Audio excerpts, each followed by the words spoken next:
Welcome everyone to Aesthetic Impact Informational Services presentation of Dr. Angela Thompson-Smith, a cultural series, Reading the Runestones, Symbology as a Language. Mindwise Consulting is Angela's business, and you can learn more about her business at mindwiseconsulting.com. And I've taken a quick peek at this PowerPoint. I think you're really going to enjoy Angela's presentation this evening. And if you think of it in the context of sociology and anthropology, our ancestors didn't have keyboards.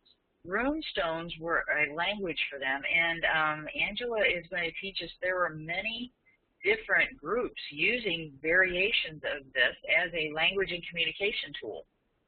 And as again I said, I think you're going to enjoy this very much. But Dr. Angela Smith, a brief introduction for those coming in and listening to the recordings later on off aestheticimpact.com's website. Dr. Smith's primary qualifications were in nursing and social work, and she worked as a registered nurse and as a social worker with disadvantaged youth. She served a term abroad, working in several institutions, and returning to England. She gained her BS in psychology at the University of Wales, her master's at the Faculty of Medicine at Manchester University, England, and her doctorate in psychology with Saybrook Graduate School in San Francisco. Dr. Smith continued her education at UNLV, where she completed a certificate in nonprofit management. She has a wide experience of research and management, having worked as a research analyst at the University of Medicine and Dentistry of New Jersey and with the Princeton Engineering Anomalies Research Lab in New Jersey as well. And in the Southwest, she was executive director of the Boulder City Senior Center and has worked extensively as a private contractor for individuals, businesses, and organizations around the United States and abroad. Dr. Smith is also an author. She's published Remote Perceptions with Hampton Roads, and her new book, Shire, was published by Publish America in the fall of 2006, and her historical novel, A River of Passion, was published by the same group in the spring of 2007. And in November of 2010, Dr. Smith was ordained as shamanic minister following decades of training and experience. She will be actually giving us another presentation about the shamanic ministers as being respected practitioners. And you'll need to stay tuned to Aesthetic Impact's website for those upcoming webinars as well. Angela now works as a life coach, shamanic practitioner, teaches controlled remote viewing in Boulder City, Nevada. And with that, I will turn the presentation over to Angela, and that takes just a second to change her. And she'll be turning on her camera. Okay, just seeing where to do that. I've had that on before.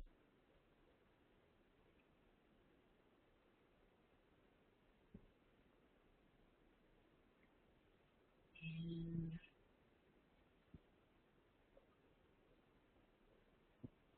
can you tell me where to find that? I hate this part. It's down at the bottom on my screen where it says video. You need to click on, there's a little icon up at the top that looks like a little camera. Not the record red button, but right next to that, it looks like a little hot water bottle on its side. It's actually a video camera. Does it help if you click on that? I'm looking for it. I don't see it.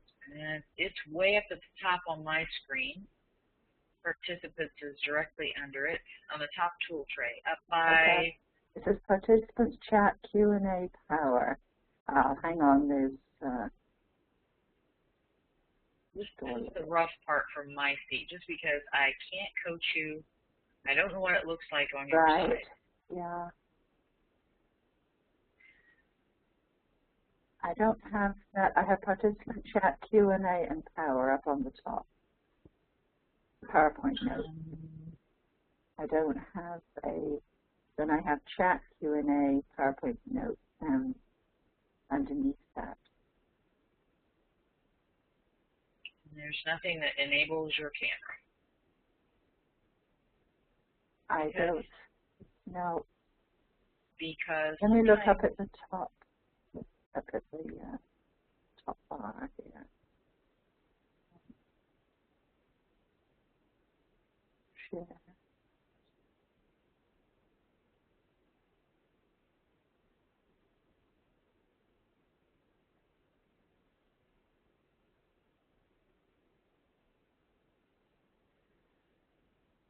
I don't have a button for that on my page. All I have at the top right-hand side is participants, chat, Q&A, and PowerPoint presentation.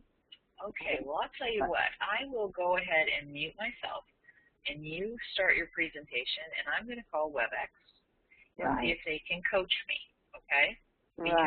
Because yeah, I have you on camera more than once, so there's a little magic here we need to learn about. So, all right, I'm going to mute myself and let you go ahead and start, okay? Okay. Okay. Right, this is an introduction to the study. It's a misunderstood field. People either think that it's something very ancient and something very mysterious, or it's something very modern and very commercial, and actually it's both of those, because the runes come to us from way back in history, the Dark Ages, and the runes were rediscovered in the 17th century and became very popular during those times, and now it's had a resurgence of interest.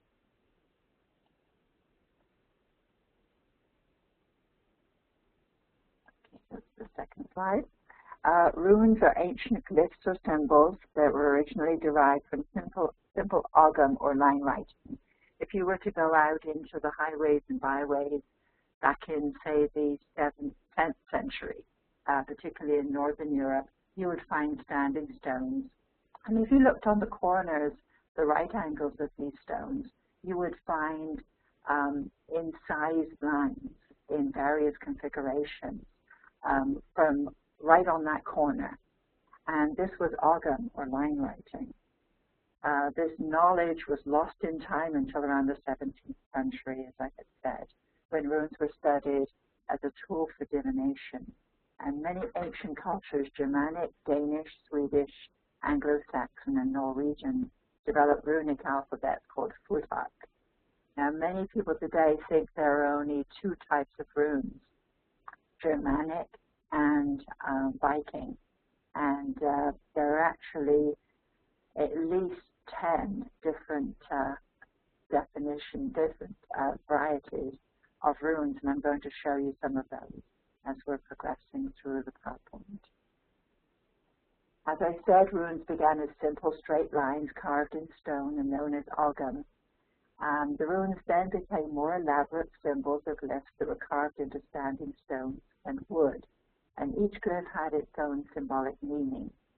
Regional Futharks or alphabets developed in different northern countries, Scandinavia, Denmark, Germany, and then the runes became a written language as well as symbols used in everyday life. For example, the X was used as a symbol of partnership. Now we often use the X as a symbol for a kiss. It can mean a joining together. We use it as a multiplication sign. So these symbols, the runic symbols, have come down to us and have been adapted into our modern symbology. So the X would have been partnership, husband and wife, lovers. If somebody wanted to put an affirmation out there for a partner, they would inscribe an X onto a piece of stone and perhaps carry it around with them, or hide it in a place that they knew about, or throw it into a sacred well. The runes appeared to be a feminine skill pre-Druidic times. The Druids later adopted the runes as part of their secret knowledge, but the early use of the runes was a feminine skill, particularly in the northern countries. When men were away at war, society was held together by the womenfolk. And runes acquired a symbolic life, being carved into house lintels, etched onto healing splints and bandages, worn as amulets into clothing, or woven into amulets in clothing, and carved into the wood of instruments. And as a woman, I feel privileged to carry on the craft of rune casting and to teach this history to you. A bit about my own interest. I'm an English woman with a Celtic heritage. I played around Stonehenge and Avebury as a child. My life has been a spiritual quest, first Christianity, as I was growing up in England, Then I studied Buddhist teachings and principles during the late 1970s, only to return to an interest in pagan spirituality. I encountered the runes 30 years ago, and in 1985 encountered the BLUM Germanic runes, the commercial set, and then I studied goddess runes with PMH Atwater in New Jersey. She came and did a workshop and opened my eyes to a whole new version of the runes. Where did the runes originate? The runes come to us from the depths of history. As I mentioned, and I'm repeating here, early history is Celtic line carving, Fort OGAM, and may even have had an earlier history from simple line drawings found in Egyptian and Phoenician carvings. May have originated from Greek script around 300 AD. But what's not in doubt is that these mystical and obscure designs have a venerable history. In this presentation, we focus on the runes that originated and developed in the northern latitudes of Europe. A bit more timeline, prehistory. Mythology tells how the Norse god Odin discovered the runes as he hung on the tree of life. And there's comparisons between Odin hanging on the tree of life and Jesus hanging on the cross. There's a possibility, there have been speculations that a lot of the Christian stories have had much earlier origins. Whether that's so or not is very debatable. Angela? Yes. Angela? Yes, I'm here. I'm sorry. There is a representative of WebEx coming in, and he wanted me to ask just briefly which kind of operating system you have, Mac or PC? PC. Okay, because it's all about the location of the button and just getting you familiar with the nooks and crannies. Right. Down at the bottom, we have a video icon with a drop-down little triangle. And Provi has put an explanation in video section, right side bottom, send video button next to pause button, and tool symbol button. So,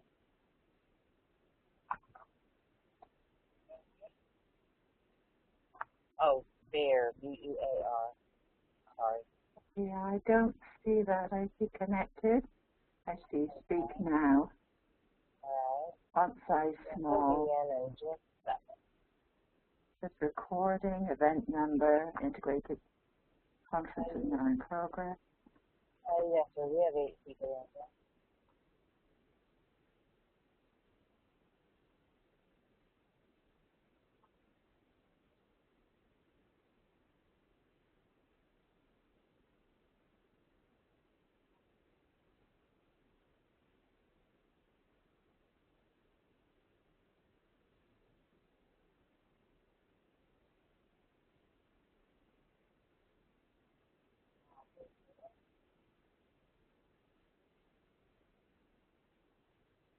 And some of the other presentations, it came up automatically. And others, I had to search for the button, and I don't see a button come up.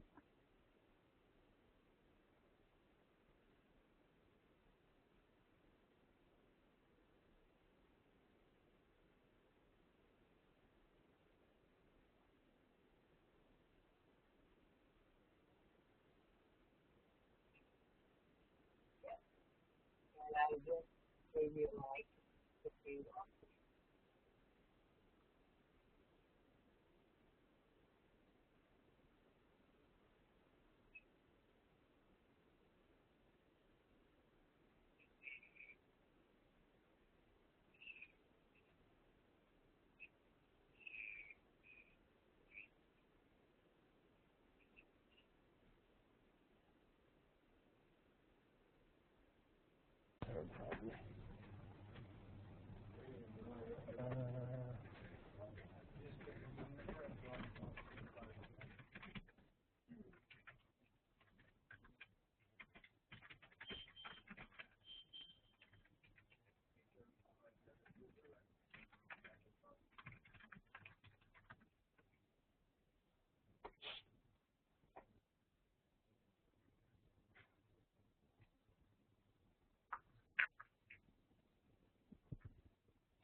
I don't see a light on my webcam. Let me do something here on that one.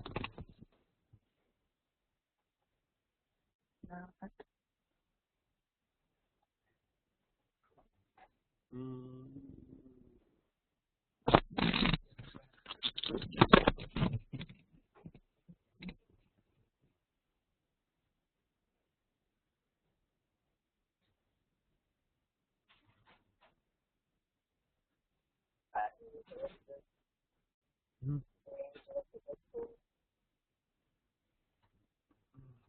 Oh, actually,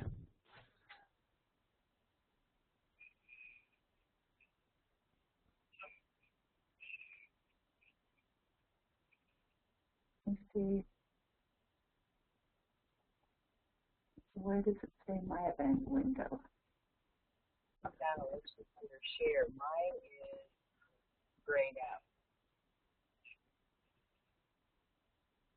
Okay. If you go up to the top toolbar area where it says share, there's a drop down menu. Share.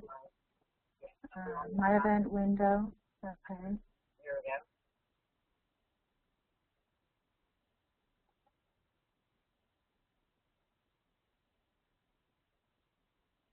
I just says you are sharing an event.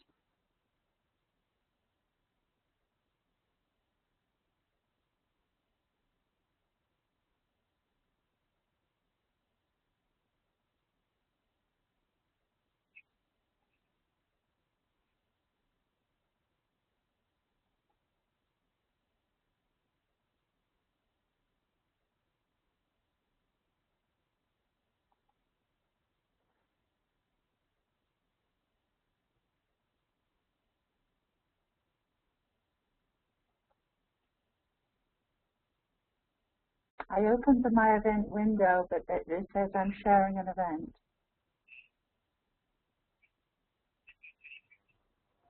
Angela, can you hear me? Yes, I can hear you now. Perfect. Okay.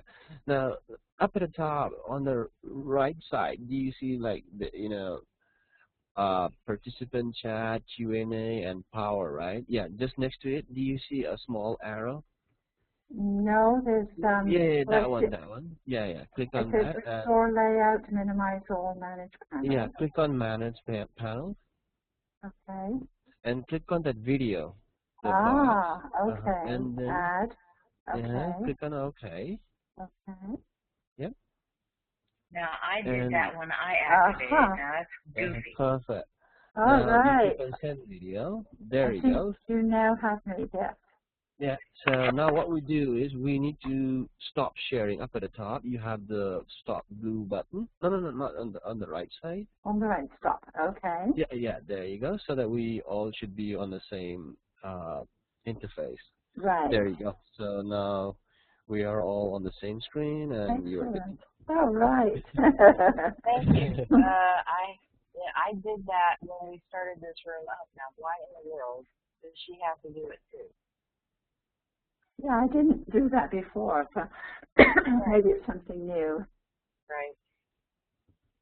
Okay. Well, thank you very much.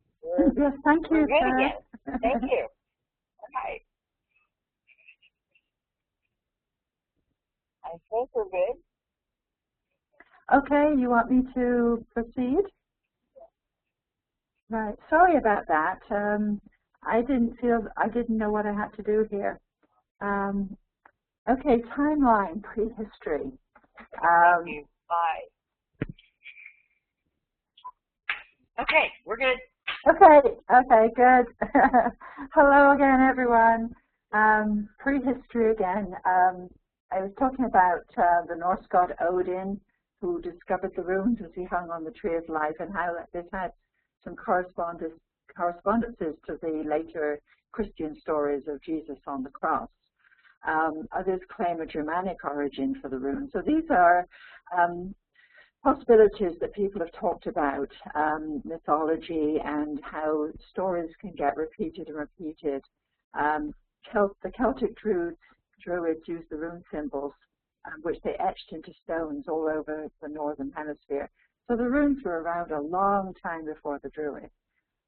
Rune is an Old English word meaning a secret or a mystery, which was derived from the Old Norse rune for mystical poem. And by the 17th century in Europe, runes generally meant a secret writing or a hidden knowledge. Here are some examples of ancient runes, and you can see that there are a lot of similarities. Some of these are Danish, some are Germanic, some are Swedish, some are Celtic, and they had just a few characters in them, a little bit like shorthand.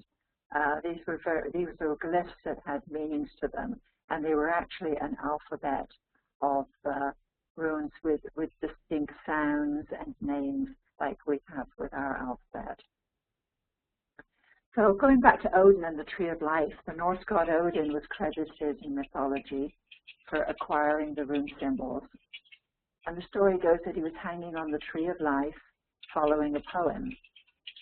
Undergoing a terrible deprivation is outlined in the poem that I'm going to tell you in a moment. And just as he was in the direst of straits, he had a vision of the runes and their meanings. So he had some visions while he was hanging there. The story has many correlations with that of the crucifixion and stories of the mythical Tree of Life and Death. So the poem that comes down to us from history. I'm going to turn my sound down just a fraction because I'm getting an echo. Okay, the speech of the High One. I know I hung on that windy tree, swung there for 9 long nights, wounded by my own blade, blooded for Odin, myself an offering to myself, bound to the tree that no man knows whither the roots of it run.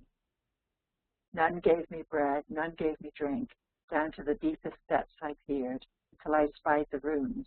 With a crying roar I seized them up, and then dizzy and fainting I fell. Well-being I won and wisdom too. I grew and took joy in my growth. From a word to a word, I was led to a word. From a deed to another deed. And this was written around the year 12,000 and has been maintained and remembered in the northern countries. And it's called from the poetic Edith. OGAM, as I've described before, and I keep going back to OGAM because very few people know about this line writing, a straight line script, and used during the 4th and 8th centuries. Those were the periods when we look at stones, those have been carbon dated back to the 4th and 8th centuries, preserving for us the earliest known form of the Gaelic language. And OGAM was also studied in the poetic schools of the period 12,000 to 1200 to 1600 AD, and the text in which it was discovered have not been adequately interpreted. And ask yourself, why do we still write on straight lines? Why do we write horizontally? Why not write diagonally? Why not write right to left as some cultures do? Why do we write left to right and still write on straight lines? Here are some examples of OGAM glyphs on stones, and you can see from the bottom stone gives you a very dramatic idea of how the runes were inscribed right on the corner of the stone. So somebody could come along even at night, a little bit like Braille, and feel down the stone. And there might be directions there, perhaps to a village, or a blessing on travelers, or instructions where to find food. So these were very practical glyphs that were carved on these rocks. Some OGAM meanings. The stones, these glyphs were also carved into pieces of wood, and they were used as throwing sticks. You know, we have our pickup sticks, children's pickup sticks now, and I think that had its origins in OGAM. And so each of the different line drawings there had meanings. So there was one which said, I don't know how to pronounce it, a physician's strength, you know, loudest of gossips. So lots of different meanings, and you can find these in historical texts. There's also thought that that OGAM could have been used for a musical script. A writer called Sean O'Boyle thought that OGAM was perhaps a musical notation for the harp. It was intended for musicians and poets. OGAM was pre-literature. Music, songs, and verbal poetry were around before the written word. And I have a connection to this. As I was reading this, my grandfather, my paternal grandfather, all the men in his family, the firstborn sons, had the middle name of Herper or Harper. And it was believed that the eldest son was always a harpist. And unfortunately, when my father was born, he was the second child. And the name couldn't be given to a woman who was my aunt, who was the oldest. So the name has been lost in our branch of the family. But there was this Herper or Harper middle name that was given to the eldest son in our branch of the family, who were the Powells, who came from a Welsh line. Later OGAM, sticks and stones. The majority of OGAM is on standing stones and may be mixed with rune glyphs, usually straight lines, as we said, and each OGAM series of lines corresponded to a tree. Trees were very important to the early folks because you could do so much with the tree in terms of not only what it was growing to give you nuts and fruits and leaves, but when it was felled, it could be made into many household items, could be built into housing. So there was birch and elm and rowan and alder, for example. The ancients collected wood of different trees in which they inscribed the OGAM glyphs and used these in divination ceremonies, much like pickup sticks. And here are some OGAM spreads. They were sometimes written out in a straight line, or they were made into spreads, or a circular spread, or a spread of intersecting squares. Ancient runes are going on now to runes, which were a later development on standing stone. When I say later development, I'm thinking more of not the ancient 4th and 8th centuries, but now getting on into the 10th and 11th centuries. And here we have runes and very elaborate drawings and sketches on rocks, pictographs, as some call them. Timeline around 500 BC, these were termed the younger runes. The glyphs were integrated in several written but not spoken systems.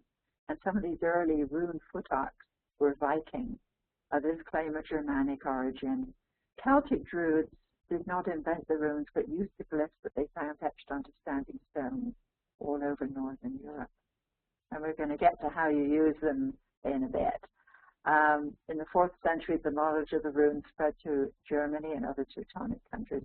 So actually, they were beginning around the 4th and 8th centuries, but didn't come into their own till later. Rune magic was specific to North Germany, where the runes represented the object after which it was named. And the rune became the object itself, and with it good and evil could be worked. The magic properties of each rune were only known to a few. So it was a specialized knowledge. It was a very privileged knowledge. In the 14th century, religious ordinances were issued against rune magic. So in the 14th century, you could not study or cast runes because it was thought to be very malevolent and very magical. And the Christian religion sought to stamp out some of the more ancient practices. Here are some old Germanic runes and some other Germanic runes with their interpretations.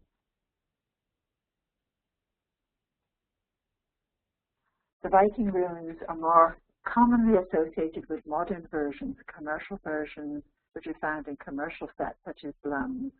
The stones may have several interpretations, and some stones may have reverse meanings. So if you pull a stone with upside down, then it can have a different meaning to being pulled the right way up. Here's an example from Ralph BLUM's book, and he calls them the Viking runes. But actually, the Viking runes were a little different, and these are actually Germanic. Types of runes, Anglo-Saxon. The Anglo-Saxons had their version. This was the first version that I encountered in England in 1980. And they ran a magazine, and I still kept the magazine article because it had a very emotional aspect for me. I was so excited when I found these, and it resonated with me. Maybe something way back in cellular memory resonated, and I knew these symbols. So these were the symbols that I started to learn back in 1980 in England. And I'll go back a little bit here. And in 1981, I came to the States, and I was married at that time to a Presbyterian minister, and didn't feel that I could bring the runes with me to the States. I thought that perhaps this would be rather frowned upon. And contrary to my own true nature, at that time I took a break from reading the runes to take them up again at a later date. There are claims that Germanic tribes in the Rhine-Danube area were believed to have developed the runes. Some say the runes borrowed symbols from the Latin alphabet. Around 300 AD, others thought that the glyphs were derived from Greek script. And you can see some of the Greek letters here. And those are also found in the runic alphabet. Prior to 1000 AD, the pagan Scandinavians used an alphabet that was common property of all Germanic nations. The runic alphabet, or runes called Futhark, were called Futhark because of its first 6 symbols. Much like the alphabet, alpha, beta contains Greek letters for its beginning letters. The Vikings believed that Odin either discovered or stole the rune symbols. There are many stories. Christian missionaries introduced the Latin alphabet into the Scandinavian countries and actively discouraged the use of runes, but they were still being continually used, particularly in Sweden, Denmark. In the 3rd century, runes were still being used by the Scandinavians, and 2 16-symbol Futhark were being written. The oldest of these 2 were known as the Danish Futhark, originally used in southern Norway and southeast Sweden. Then they later spread to Denmark. The Christian priests tried to wipe out the runes, as they tried to wipe out a lot of the earlier pagan rituals and beliefs and stories. But towards the end of the Viking period, other local alphabets of Futhark appeared. So while there was a suppression, there was also a resurgence at that time. Most runes were found carved on stone. Runes have been found as far as Greenland and the British Isles. 30 runic crosses have been found on the Isle of Man. 3,000 Viking runic inscriptions found in Sweden. The Vikings left carved runes in Russia near the Black Sea, at Paraiso, a port in Athens, Greece. And there have even been some speculation that some stones found over on the East Coast had runes on them, indicating that perhaps the Vikings found their way over to the new land, which was America. Around the last century, Welsh alphabets in the schools contained both OGAM and runes. If you look at the very bottom, above you'll see the Welsh alphabet, and at the bottom there are runes and OGAM. So in schools, these were still being promoted in Welsh schools. How are the runes used? They were used as divination, as a means of telling the future, historical or epic storytelling and records of great leaders and battles, used as powerful amulets, something worn on the body because of its magical power to protect against injury or evil. Runes were used for successful relationships. They could be slipped under a loved one's bed. There were runes for healing and wholeness. They might be inscribed on splints and bandages. And runes for safe travel were inscribed on roadside stones. As I mentioned before, these were my first SAXON runes that I followed. I actually made my own set. I got some white clay and made some lozenge-shaped stones, and using a blunt knife inscribed the runes in the clay, let them dry, and I used those as my first stones. I came across Dr. P.M.H. Atwater, Phyllis Atwater, and she was the developer of something called the Goddess Rune. And I met her, I believe it was about 1983. And Phyllis Atwater had a series of near-death experiences, and she's written several books on her experiences. Now, she uses a much older set of goddess runes that were shown to her by a group of traveling rune casters. She attended a class, and these folks were there and showed her how to use these runes, and then made her go to a nearby stream to find small pebbles that she made into her own rune set. I'll show you those in a couple of slides. So when I went to her class, we were instructed to bring a bag of rocks and a black marker. And so she showed us what she had to do, which was to inscribe different stones with the different glyphs. And the goddess runes are not read in any set order, but they're cast on the ground around a male or female question stone in a free form reading. And the rune set works together as a whole, and it's not usually pulled separately. There's a photo of Dr. Atwater, and that was her workshop flyer. This is a set of goddess runes that I made. You can see that there's a very masculine gray squarish stone, which is the male question stone, and a more rounded, it should have, one of the stones I found later had a more pointy shape, and that is the, the female, the rounded female question stone. And then the stones around it have various meanings such as male and female, ease and comfort, confusion, change, negativity, God or spirit, family, social groups, earned income, ease and comfort. So there were a lot of different meanings to these stones that when you threw them on the ground around the question stone, you would look for patterns in the stones. You look to see if they're forming loops or trails or sets of arches or squares, triangles. So there's a whole science to it. These are some, if you go on to P.M.H. Atwater's website, and she has given me permission to reproduce these for teaching purposes, you'll find that the stones are there, the ones that she learned, with their meanings. I encountered Ralph, the teachings of Ralph BLUM, and these are the most well-known runes. And he was the first to bring runes to modern public attention. The Book of Runes was first published in 1982, dedicated to Margaret Mead. And BLUM gives the names of individual runes as well as their history and interpretation. And I really recommend his book, his little book. I still keep my copy. In the back of his book, he traces each rune symbol from their modern English usage back through their Old English, Germanic, Etruscan, and pre-Runic origins.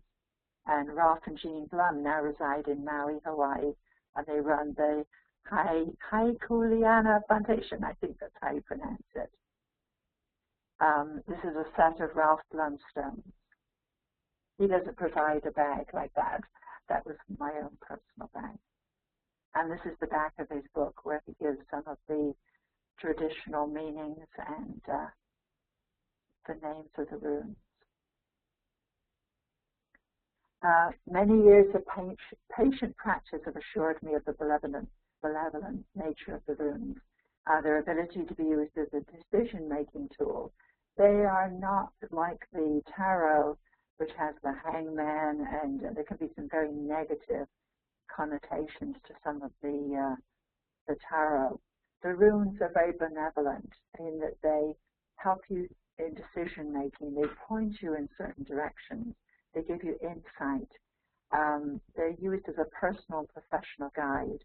they can be used as an adjunct tool in remote viewing. For example, if I'm in a session for a client and I get a block, I can pull into a bag, pull a couple of runes, put them down, and they act as a to give me more insight into the problem.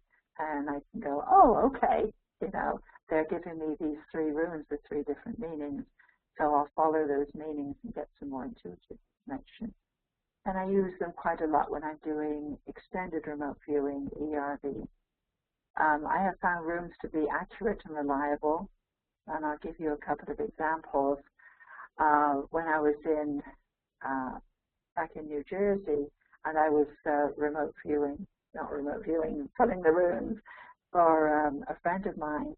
She had started a new job, so she wanted a reading, so I threw the runes. And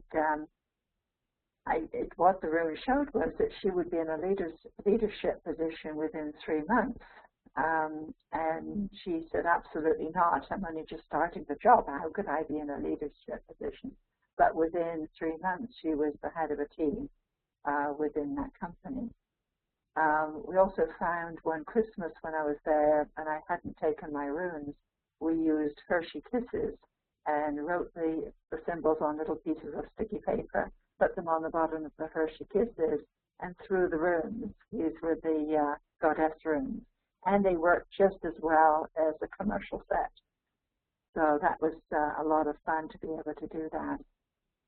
The runes are complementary to other systems. You can use runes alongside other systems. And there's a long-term dependability on the runes. They come to us from out of the depths of history. They're part of who we are. We know these symbols. When I'm using the goddess runes, for example, I found very often when the negativity stone and the change stone occur together, when they fall together, 3 times this has happened, and 3 times that individual that's been asked about has been very sick and very near death. So that has shown me that this system can be quite dependable. The modern runes are used as a tool, a very precise and wonderful tool, but it's an instrument nevertheless.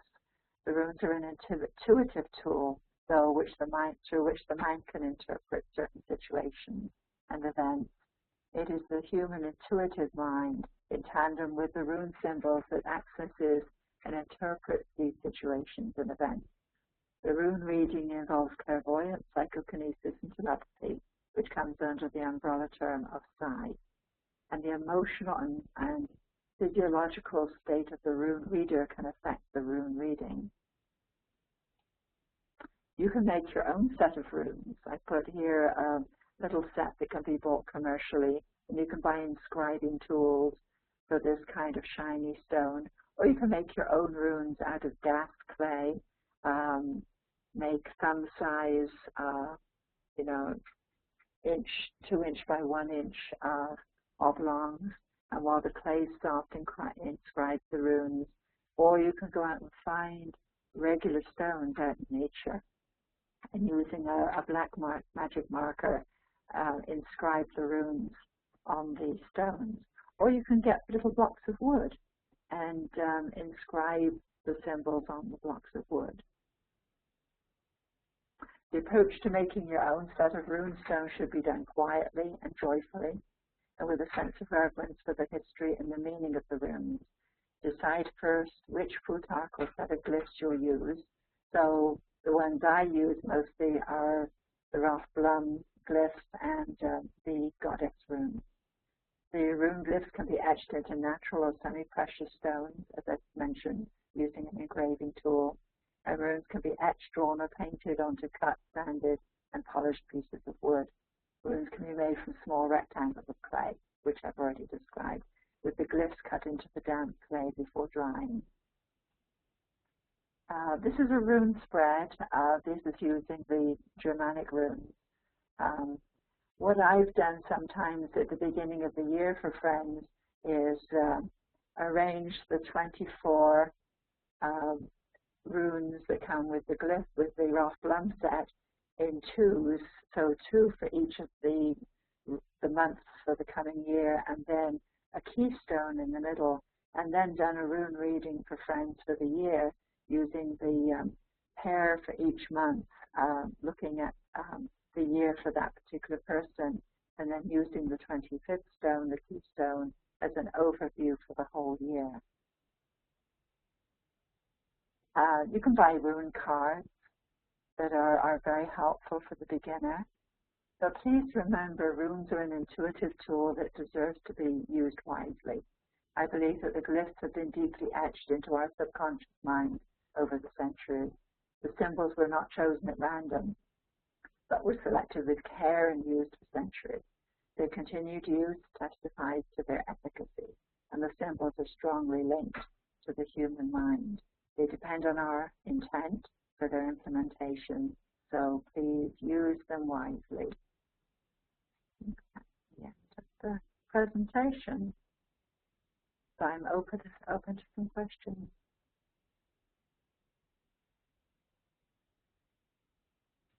All right, thank you, Angela. Gorgeous PowerPoint. I put a lot of work into this one. Yes, you did. The shaman one is similar. Well, let me take some mic or open some mics here, and people can ask questions at will. Okay, everybody should be able to talk, I think. And we check the chat box to see if there have been any questions coming in. There weren't while you were talking.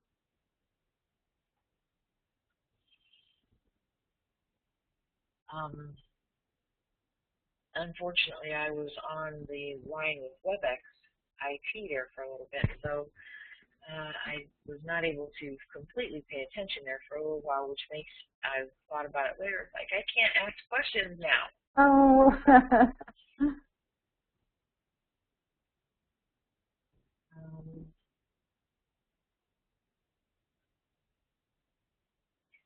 Did you mention early on, and I'm sorry if I missed it, those symbols, it's like, as you said, from the subconscious, they're deeply etched. They didn't just magically appear. Do we have any kind of source, do you think, for them? And I'm so sorry if you covered this, because there are so many different groups with the same types of, practice. Yeah, I talked a little bit in the beginning about OGAM, which was a Celtic line text that was inscribed into rocks and then onto pieces of wood. And I think they gradually evolved from the OGAM. Okay, so word just got around somehow. Yeah, I think probably people added on. If you look at OGAM, if you go online and you find some of the OGAM scripts, you'll see that there are some precursors in OGAM. It wasn't just lines, simple lines cut down the rock. They were in various configurations, but you'll see some carryover from OGAM into the runes. Okay, so I'm just trying to make some correlations for the way that people think now. Like, we have pictograms now. I was thinking about no smoking, with being the cigarette with the circle and the line through it, and shorthand. I don't even know if people do shorthand anymore, like when we were in high school. Yeah, I did shorthand in school. Could never really get it. Actually, I was pretty good at it. You were, huh? Yeah. We have some questions coming in.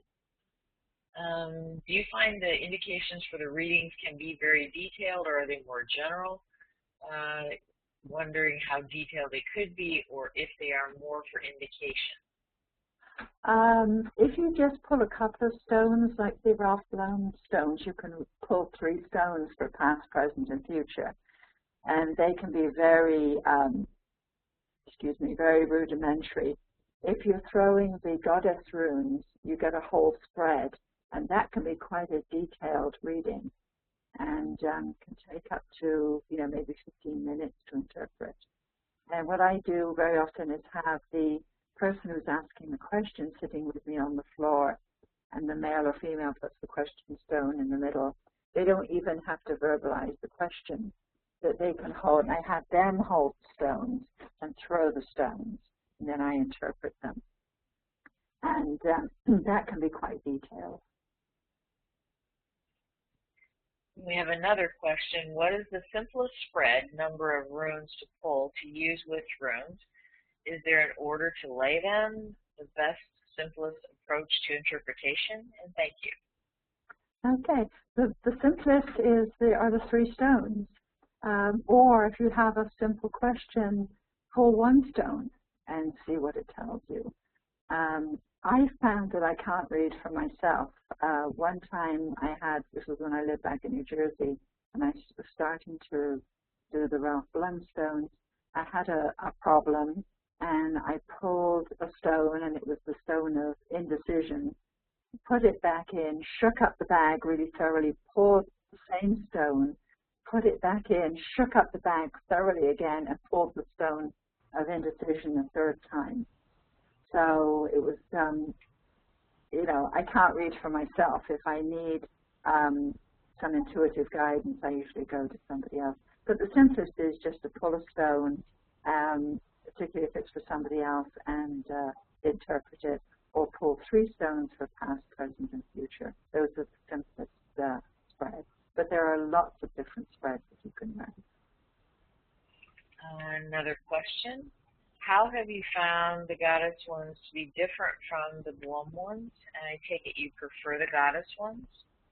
I prefer the goddess ones because they give a whole variety. The goddess runes cover all the different aspects of life and are more, I think they're more true to life. And I use the Ralph BLUM runes when I'm as an adjunct to remote viewing, because they're crisper and cleaner, I think. They're less subject to interpretation, to personal interpretation. So they each have their own uses.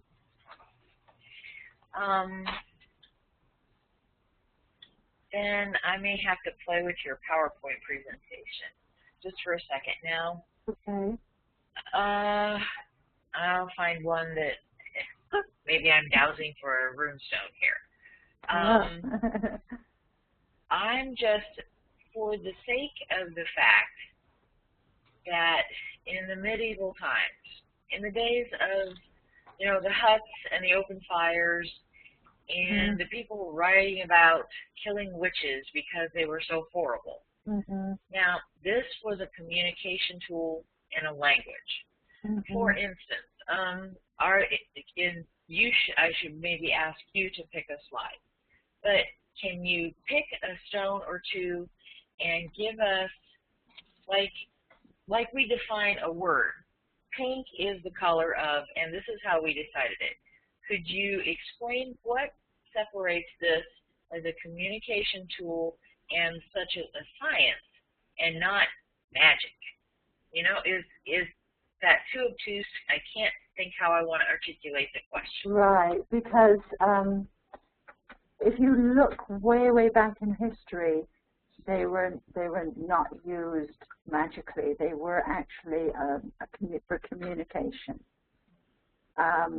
The symbols were inscribed on rocks. They were directions. They were, very practical use.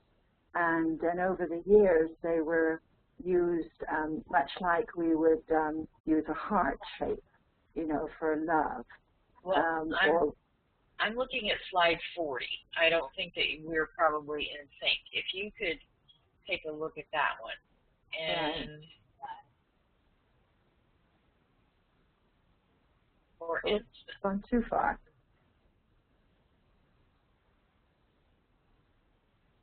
Almost there. It actually had some definitions. Well, there we go. Right back. Yeah. Yeah, that one. Now that is almost like a dictionary. There are meanings associated with those. Right. We don't know where the goddess runes came from. As I say, you know, PMH Atwater met these folks at a group, at a social group, and they taught her these runes, but she doesn't know the origins of these runes. So they do have correspondences to some of the other Futharks, but they are a very modern interpretations. So these are, we could say that they're a modern interpretation. Okay, but they are interpretations that are associated with. So, yeah. We use symbols all the time, and we ascribe meanings to symbols all the time, even in modern society. We put a lot of faith in symbols. You know, if something says, if we see a sign that says radioactive, we don't go and open up a, you know, a drawer. These were meant to be used as information, for communication and information. That's how I think of them as.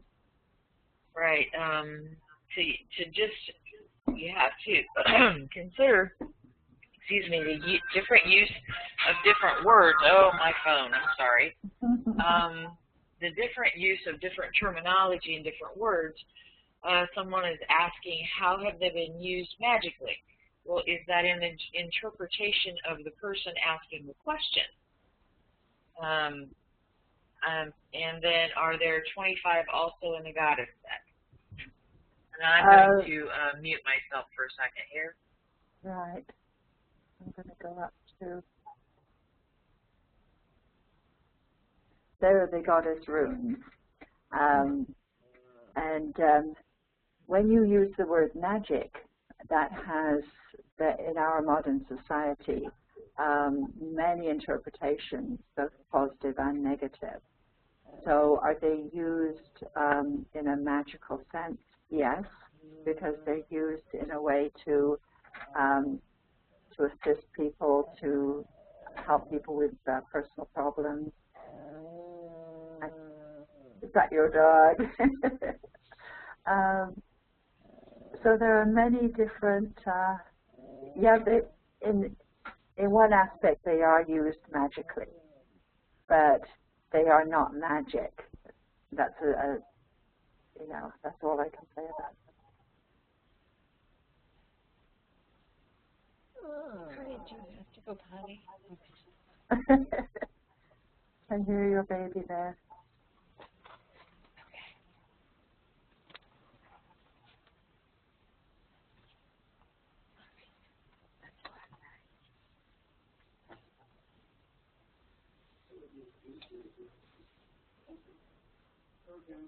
Now, I'm going to talk about some of the factors that will influence this developing problem system in the coming days.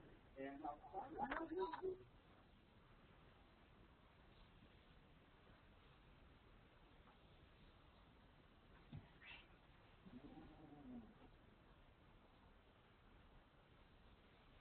Okay, are we back?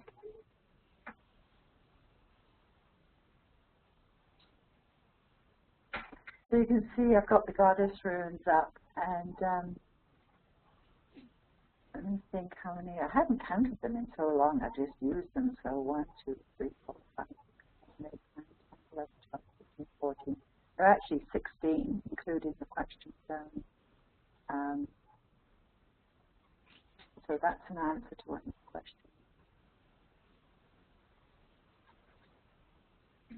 Does anybody else have a mic that has a question?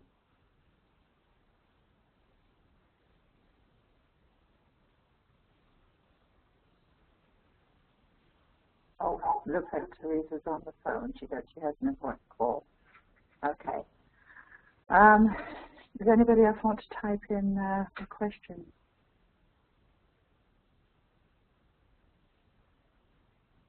I see from Kristen. I think I've answered your question, Kristen.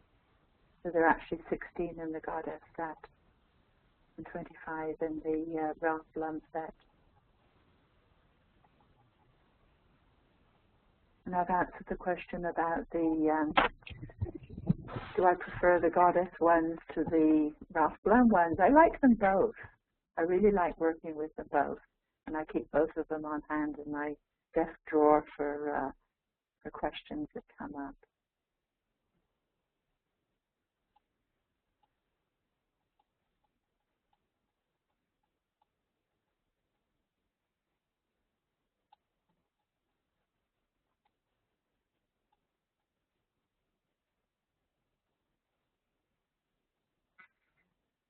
What I found with some of the stones are that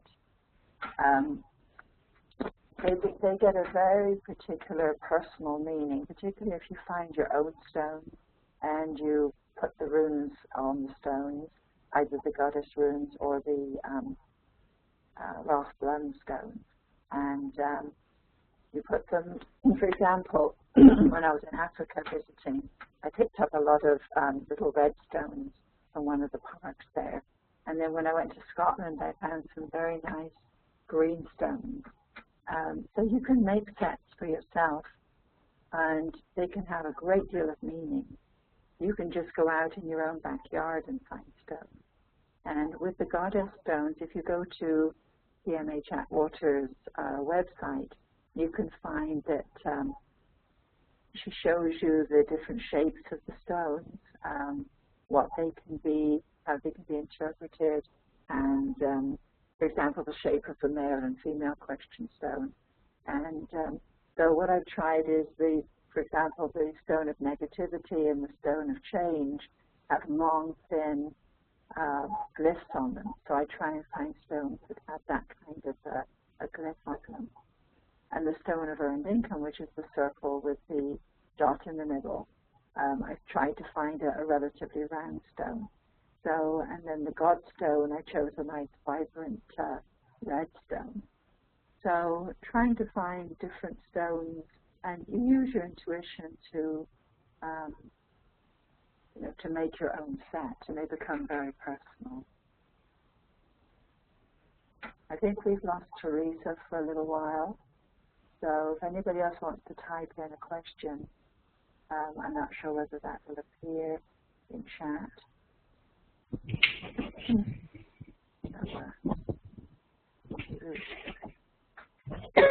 Maybe we have Teresa back.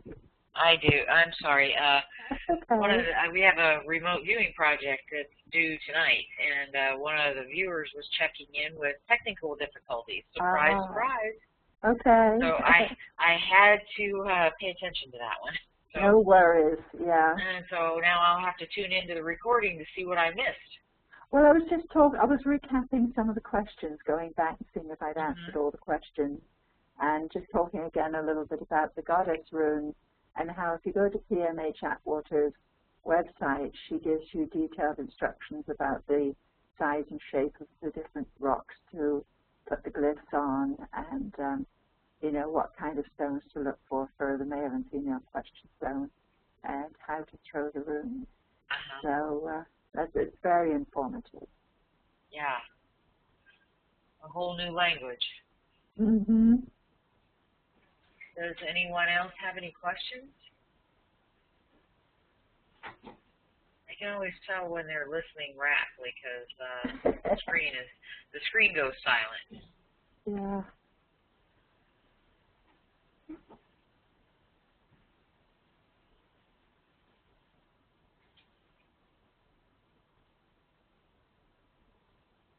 And I really like Ralph BLUM's book too. I have one book that I've had since 1982, and it's getting kind of tattered, and I got myself a new copy. But it doesn't have the same feel as the old book. Yeah, this stuff like this scares me that it will just get lost, you know, in the annals of history. Mm-hmm. Yeah. And what happens when you have all Kindle, you know? I think you can get the Book of Runes on Kindle. Good. I mean, just anything like this. Yeah. I don't want, you know. Anyway. And it's, you know, our ancestors had a lot to teach us.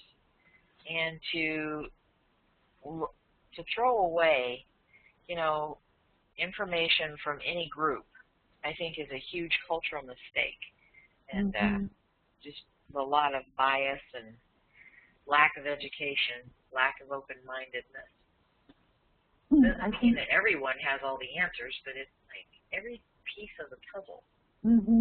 I think that's the answer, is remaining open-minded. We can use philosophies and religious teachings and education to block some of these teachings. Yeah.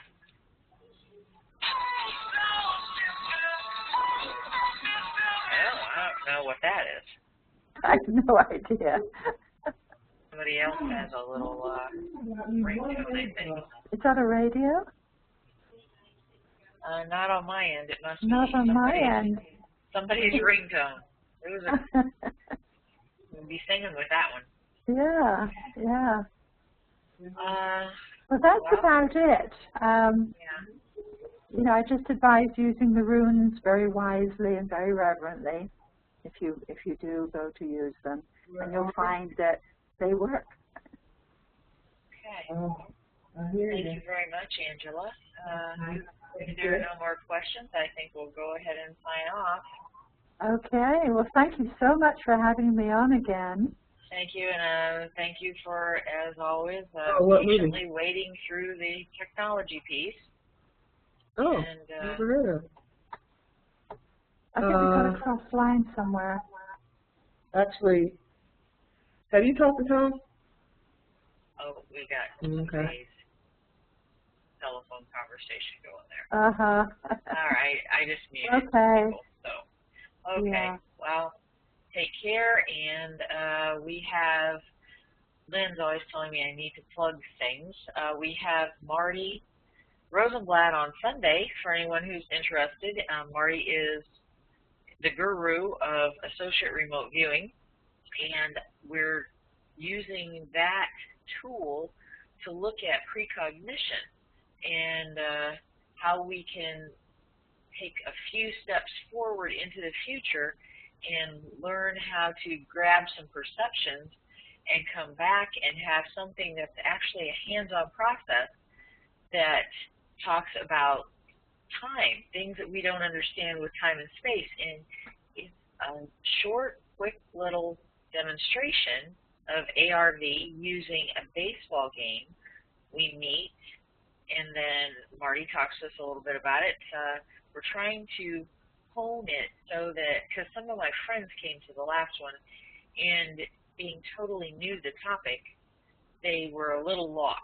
So we're trying to hone it just a little bit so that people learn that, you know, time-space isn't what they think it is. I mean, we're all busy shopping and feeding the kids and putting them on the bus and going to work. And so the concept of time-space not being what we thought it was is totally different for people to even take a moment to consider. And some of the science that's out there now on phase space is another way of looking at it.